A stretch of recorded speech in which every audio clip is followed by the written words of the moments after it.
Author Derek Thompson is a senior editor at The Atlantic. Book Hitmakers, The Science of Popularity in an Age of Distraction aims to explain how things move from obscurity to obsession. Derek, we all want to know the answer. It's great to be here. You call it the science of popularity, which of course suggests that there's some kind of formula.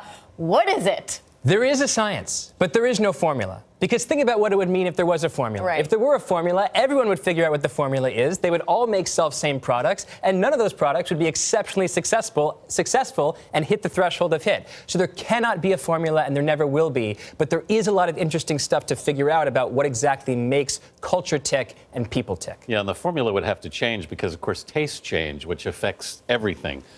You talk about something you call the Maya theory. What's that? Maya, M-A-Y-A, most advanced yet acceptable. This is one of these grand theories of everything. It comes from Raymond Loewy. He was the father of industrial design, designed the modern train, the modern car. He designed the interior habitat of the first NASA space station. Yeah. Just a genius at understanding what people wanted across the consumer landscape. And this was his theory. He said they want new things that sneakily remind them of old things. So what's a practical iteration of the Maya theory, like in movies or in pop movies culture? And music, right. We love new songs with familiar chord structures. Yeah. 90% of the time we're listening to music, it's a song we've already heard. Every single year, this decade, a majority of the top 10 films in America have been sequels, adaptations, or reboots. Which is also an economic imperative from the Hollywood studios. Yes, it is. This is interesting because you say familiarity beats originality and distribution beats content. How does that work? Yes, that is the 7-word thesis of the book. Familiarity over distribution, familiarity over originality,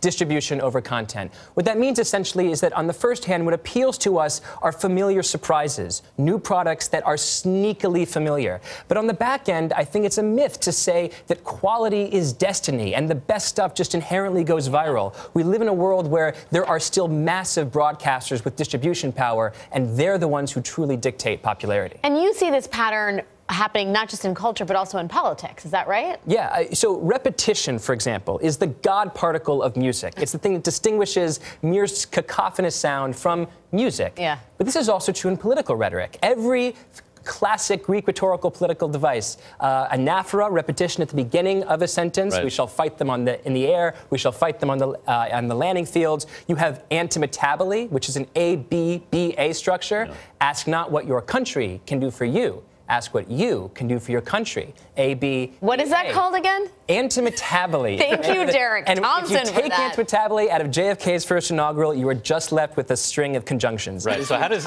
that apply today then? To our current president? To our current, I think in many ways the current president of the United States is an entertainment company. Yeah. The three-part stool of modern entertainment businesses is superhero franchises, distribution, and monopolizing power.